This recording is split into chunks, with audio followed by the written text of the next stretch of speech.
Do you practice meditation but would also like to have conscious astral projections? Are these activities compatible? In which way they can help or would hinder each other? We will talk about this today.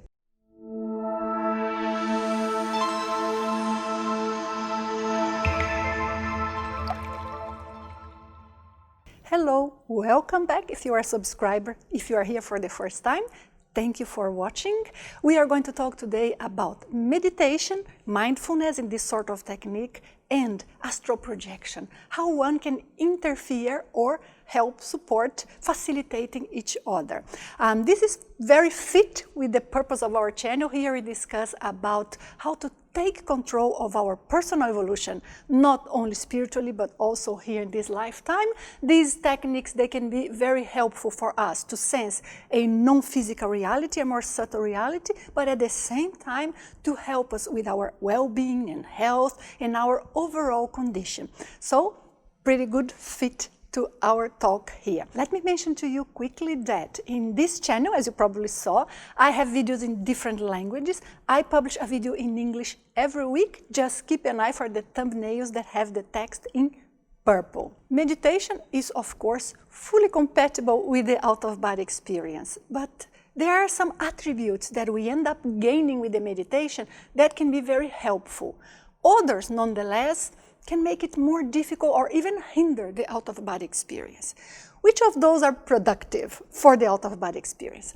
Number one is a pretty good sense that we would develop of how to focus our attention, not to allow distraction, dispersion, and to be pretty much in the moment and connected with what is the purpose of our activity in that moment. For those that have predisposition for the out-of-body experience and to sense subtle energies, if they practice meditation in a proper, correct way, often they start sensing at some point the energy field around of them, so they will have different sensations. There are moments in which they feel a slight separation of the non-physical body from the physical one, so they start sensing like as if they are very light or levitating, but of course it's a sensation.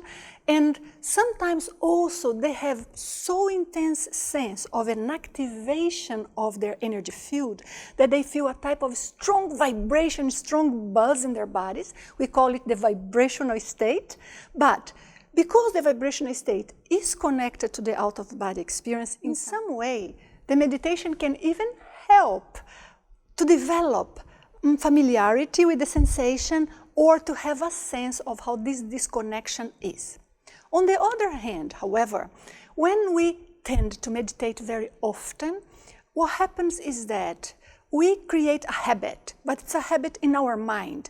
It's not a physical or psychological process. It's a focus, it's an intention more than anything, in which when we put ourselves in that state in which we are relaxed, the energies are loose, and we are starting to disconnect and becoming with a super quiet place inside of us, which is very appropriate for leaving the body.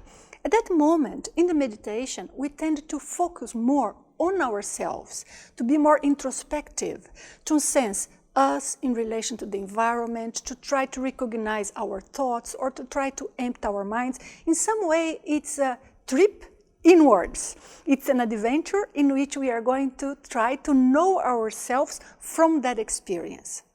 But when we are doing an astral projection, it's totally the opposite, because it's a condition in which the focus of our intention and of our mind is to perform a trip outwards. The whole time, in the whole process, our intent and our strongest motivation is to go out, an adventure in which we enter a world that's not even our physical world, in which we are going to get to know things that are not under our control, that are not necessarily just us with ourselves, as is the case in the meditation.